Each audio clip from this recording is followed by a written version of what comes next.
Okay, our last summer class going over our individual projects, kind of where we're at, questions, comments, fears, victories, that sort of thing.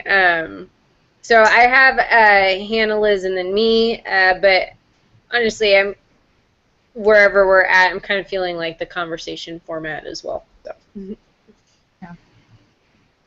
Yeah. so Hannah, how's it going? It's going okay.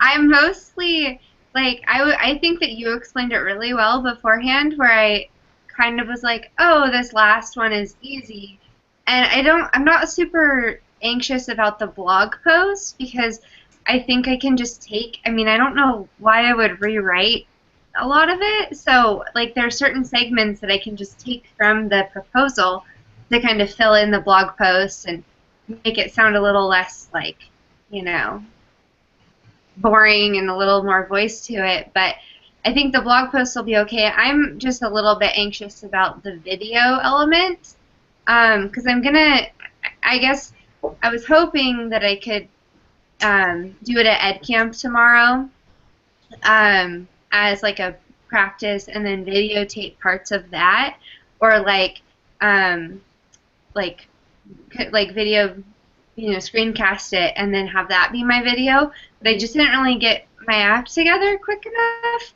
So I was thinking of just doing like a little 2-3 minute introduction, like this is what it's about, these are the standards it addresses, and this is kind of like the essential point of it.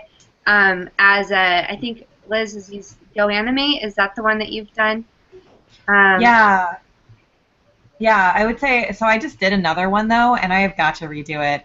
My phase 3 blog post, I probably shouldn't be saying this and we're recording, but was pretty loop-de-loops.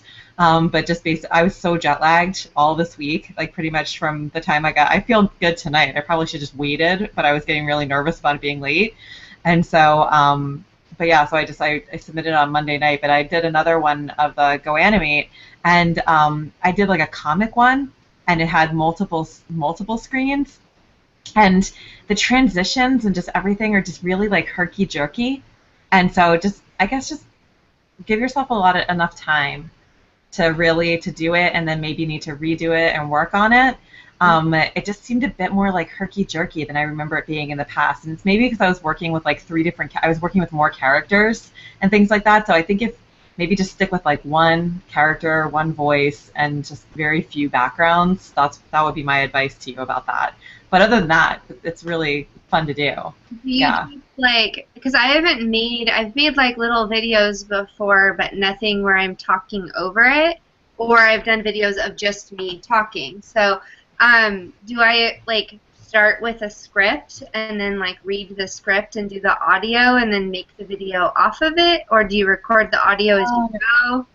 Make the video. You make the little like with the little characters and you place them, and then when you've selected a character, one of the options is voice. Like you'll see it. It's something that means like audio, like or voice or whatever. And then one of the options is mic. And then basically what you do is you click on mic, and then you can type what you're going to write in a little text box. And that doesn't show up anywhere. That's just so that you can read it. And then basically or you could have it somewhere else too. You could have it on like another document, whatever. And then you just talk. And then you just press the button and to talk, and then there's like a little mic button, and then you press it to turn it off. So that's super simple within the program. You just have to, like if you haven't selected the character, you won't see it, but if you click on the character, that's one of the options. And then the other thing I would say too is don't use a mouse or anything that makes a noise, because in my first one, you can hear it. You hear a click and a click right at the beginning and the end of it. And so just use a touch screen thing if you can, and touch the screen, because otherwise you'll hear the mouse click. But anyways. Awesome. I mean, I've played with it enough to like register like my account. So I really haven't done much with it, but it seems like at this point that's the really pressing thing for me is just getting the video done. So that'll Yeah. streamline it a bit. What's your topic on again? I forgot. It's giving quiet students a voice with social tools, but it's Oh really yeah. like I just took the title from a workshop I'd done in the past, but I think the focus of it is more like getting wider engagement and like proof of it. Because most of the tools that I've picked are things where like you ask a question and then you can get 100% of right, you know, unless some kid sitting there doing nothing, you'll get everyone's response. So that's more my like my thinking behind it, but it's to get everybody's voice heard, I guess. But and then the other thing I was kind of wondering is for artifacts. I don't really know. It says like he wants examples of blended and flipped learning as artifacts in the assignment. So I don't know what you guys were using for that or what you were thinking, but I'm a little lost there too. I was a little like about that as well, about like just in terms of what they were looking for. And to me, I was like, well, I'm requiring that they go through their stuff beforehand and pick out a presentation. Like that's a little bit of the flipped of like, hey, here's what we're talking about and here's what we're going to work on. Now you have to go in.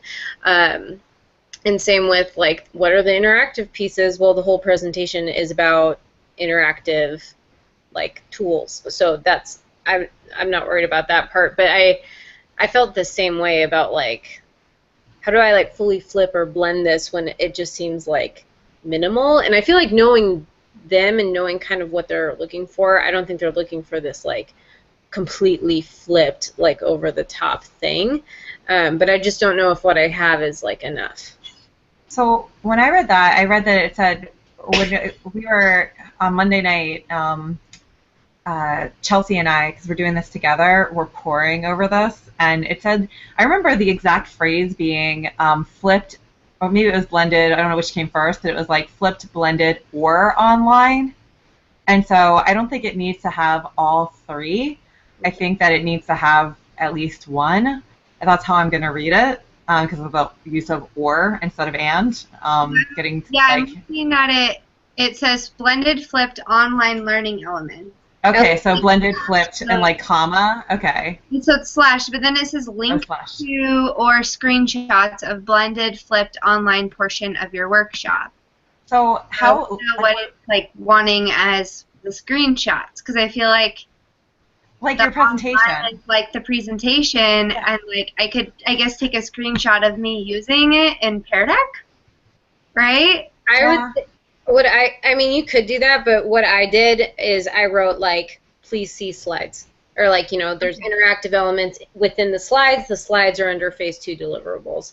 Because I feel like I'm already listing artifacts in, like, multiple places. Yeah, it just seems like it's, I mean, that's what I've had a hard time with putting the project together, is, like, it feels like some of the categories are kind of redundant. Like in one phase it asked for blended learning, and then the next one it did, and then this one it does again, and I'm like, it's there, but it's minimal because I wasn't totally thinking of that when I started. So, or you know, the platform doesn't really allow for it. Like it's really hard to get people to bring things in advance to the workshop that I'm doing. So. Yeah.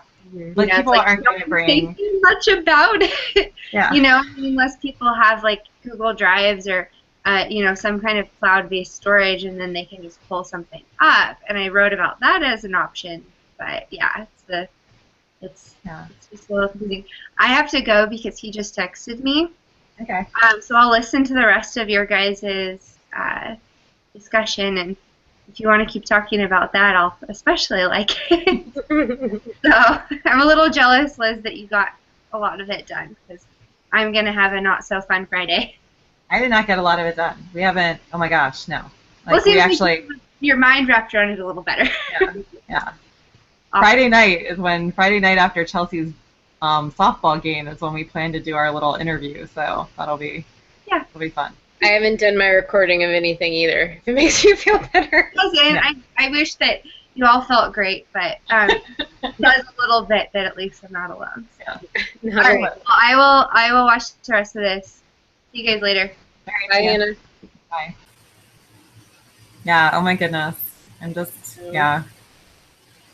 So have you started your blog post at all, or like thinking about your blog post?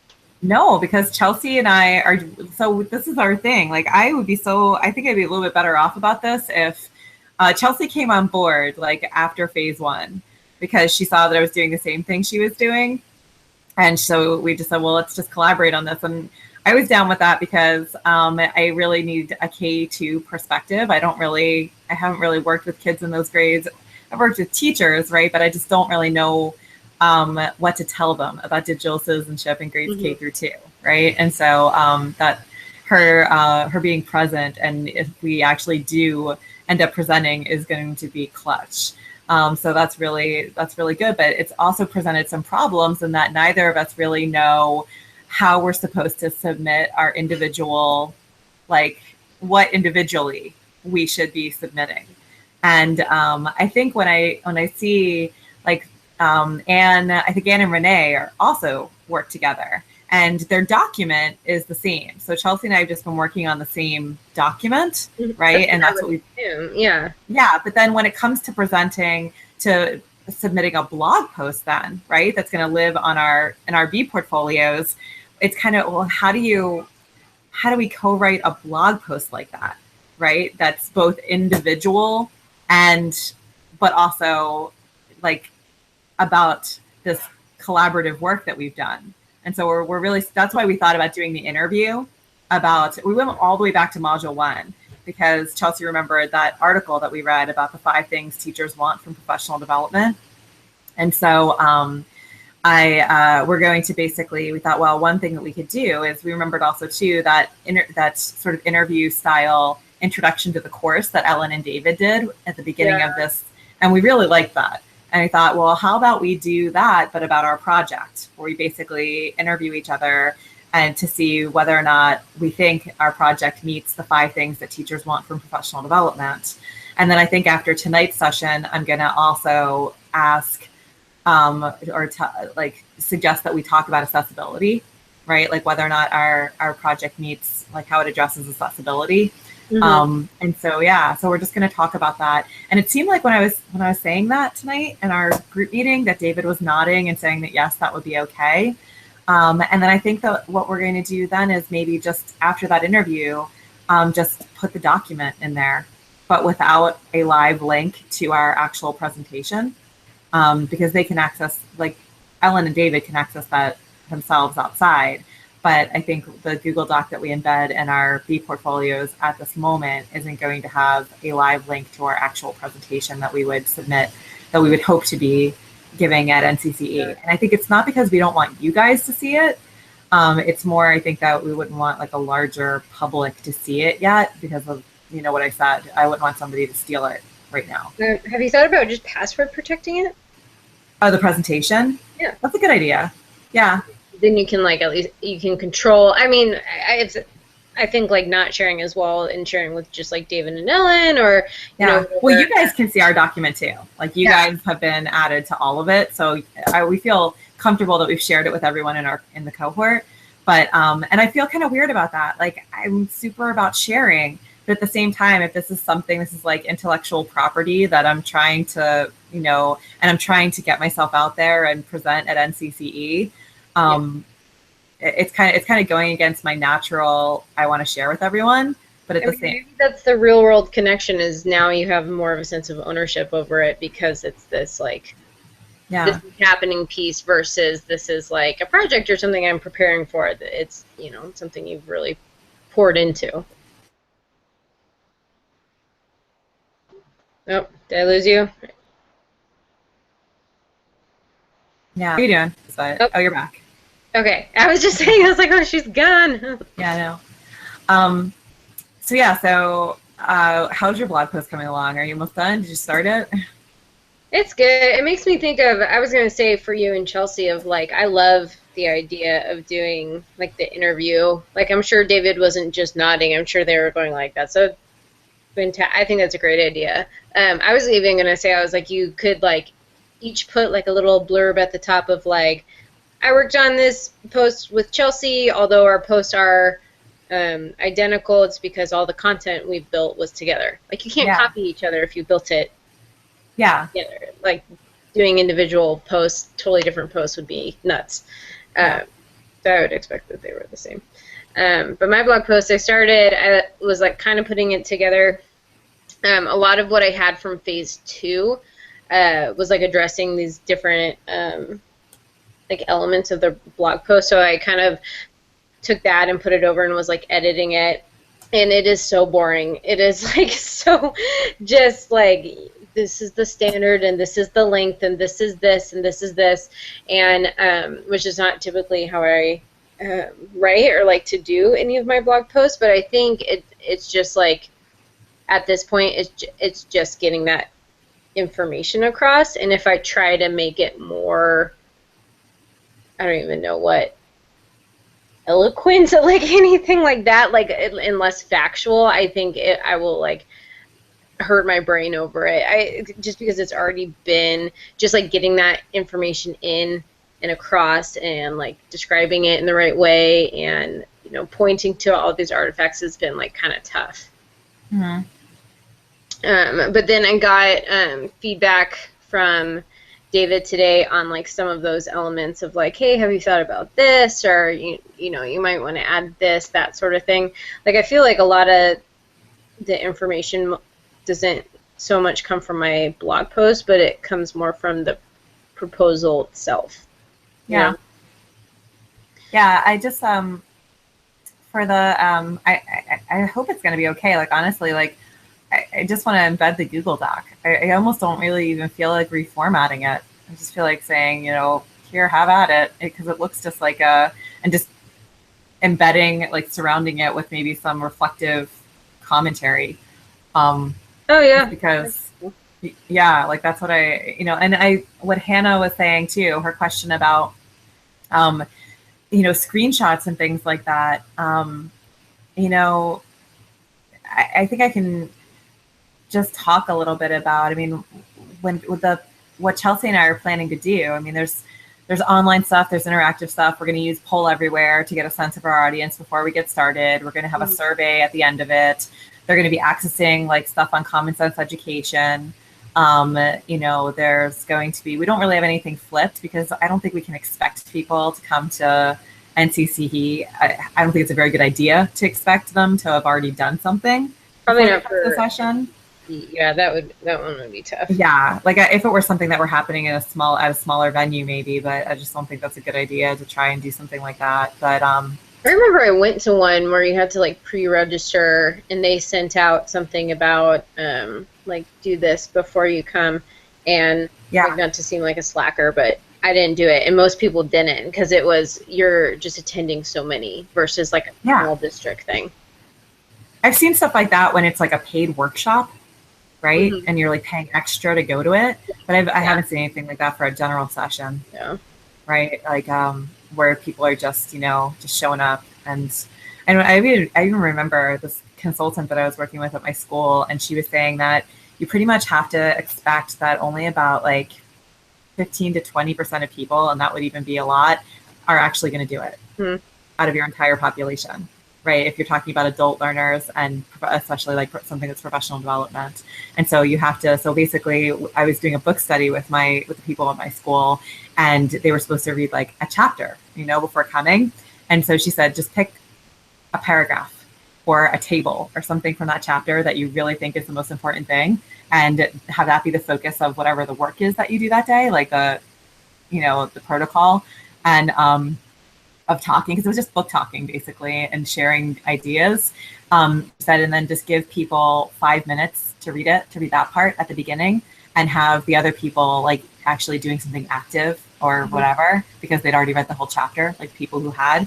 And I can't even tell you, like there are just so many people who, most of the people hadn't done it. Yeah.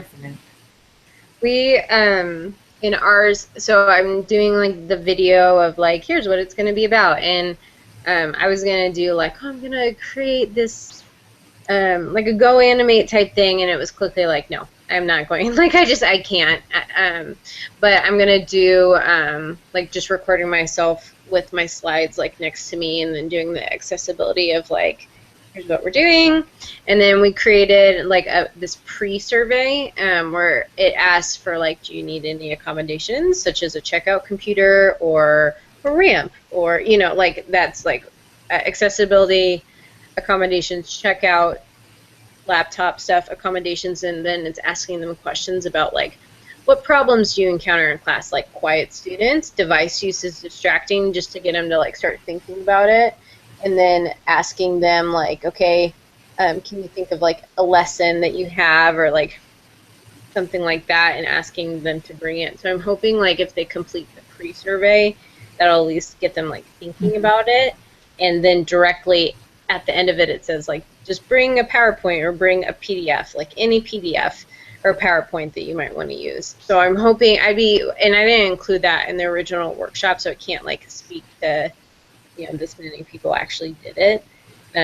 But I'm hoping it would happen in the future, especially because my guess is that this kind of presentation at Puget Sound would be like a small group of faculty. So it would be a little more personal. Yeah. But yeah, I think that's part of it is like, I mean, I think that's good. I think it's good. You know your audience. So you're like, this doesn't make sense for this conference, so I'm not going to do it. The other thing with video with you guys is our video, we're not actually, so the video of us interviewing each other, that's not how we're meeting like the video like requirement. That's kind of just how we're meeting the. It's the reflection piece, isn't it?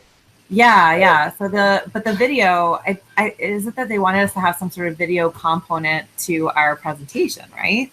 Yeah, it's like an introduction to like what we're doing. So, yeah, I would almost say, I mean, I don't know if this is okay, but maybe it just seemed okay because we're already using Common Sense Education's materials and they're totally open about people using them. But you might be able to find a video that's by someone else about your topic, right? Like we're going to show them just one of Common Sense Education's like promoting digital citizenship, videos.